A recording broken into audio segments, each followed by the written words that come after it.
Pandian बढ़िला अड़ुआ court आसिला समन पांडियान नवीन भी देवे जवाब उभय को रिपोर्ट तलब कले खोर्धा जिला दोरा जज जुलाई 15 सुधा कैफत देवाई निर्देश घाई घाई बुलूला हेलिकॉप्टर कटक जीवाई दरकार पड़ूला लग्जरियस एयरक्राफ्ट व्यक्तिगत काम को दि जाइथिला सरकारी रूपरंग विमान सौक श्राद्ध होइथिला 500 कोटी सरकारी अर्थ हेलिकॉप्टर बुला और आर्थिक अनियमितता मामलें पूर्वतन मुख्यमंत्री नवीन पट्टनायक और तांको घनिष्ठ सहयोगी भिके पांडियान अड़ुआ बढ़ी नवीन मुख्यमंत्री थिबा समय श्री पांडियान राज्यर विभिन्न स्थान को हेलिकॉप्टर 300 रु अधिक थर गस्त करने सह भव्य सभा मानकरे जोग दौथिले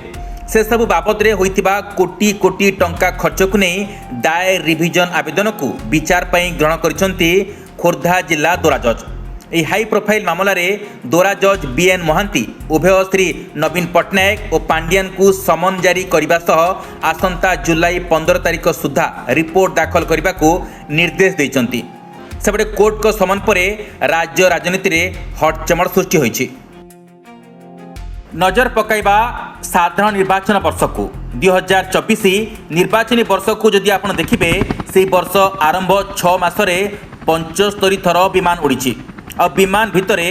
Datsun Falcon luxurious B2 luxurious craft और हेलिकॉप्टर व्यवहार होइतिबा से समय तत्कालीन विरोधी और कांग्रेस तरफ अभियोग होइतिला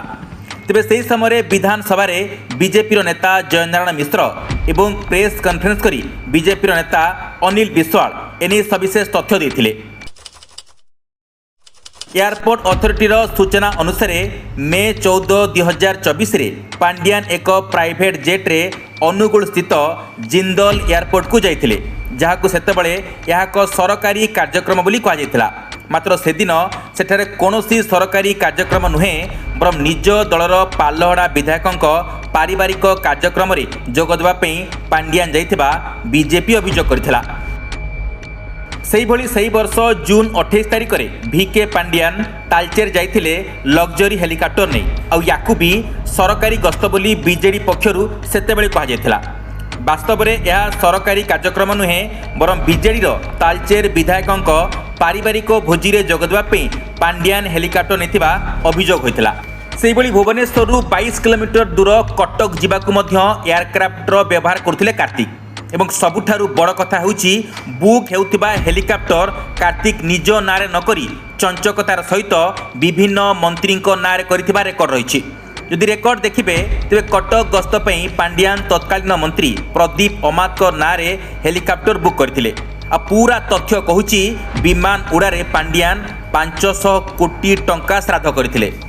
यार सफेई रे से समय बीजेडी कहिथिला जे सीएमओ एबे तृणमूल स्तर को जाउची तेणु एयरक्राफ्टर व्यवहार होची सेपटे सीएमओ कहले कौन केवल पांडियान और जड़े सचिवंकर कौन सरकारी पैसा एयरक्राफ्ट रे गस्त करिवार प्रोविजन रही बोली विरोधी दल तुमी तोफान करथिले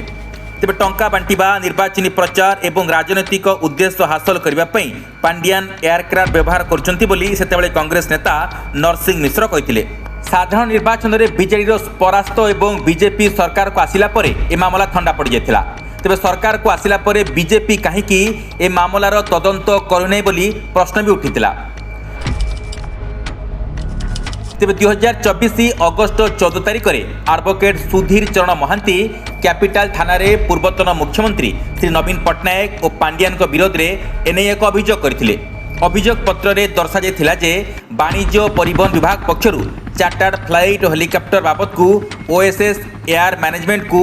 50 कोटी रु ऊर्ध्व टंका और जेट सर्व एविएशन को 52 कोटी रु अधिक टंका प्रदान कर जाइथिला हेले सही ऑफिसर तालिका रे पांडियान को जिला गस्तर कौनसी निर्दिष्ट विवरणी उल्लेख नथिबा दर्शा जाइथिला या सहित मुख्यमंत्री कार्यालय समेत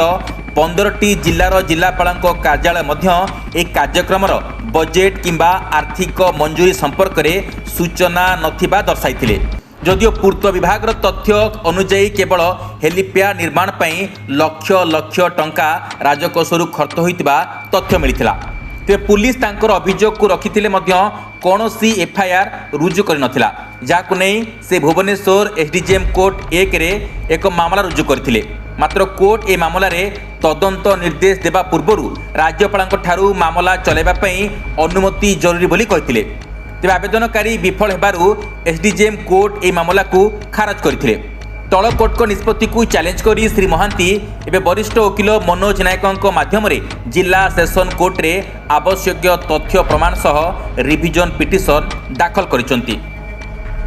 या परे कोर्ट पांड्यान एवं विरोधी दल नेता नवीन पट्टनायक को समन जारी करिसंती। समन हिसाब रे सेमाने जुलाई 15 सुधा तांकर कैफत रखिबे। तेबे एते दिन धरी ए मामला फाइल तले चापी होइथिबा बेले हठात एबे केमिति बाहरला बोली अनेक प्रश्न करिसंती। तेबे बीजेडी रे सुजाता ग्रांड एंट्री परे पांड्यान को चेक देबा पई बीजेपी रो यह एक तीक्ष्ण गोटी चालना बोली केही कहिबा आरंभ कलेनी। Bureau report news alert 24x7।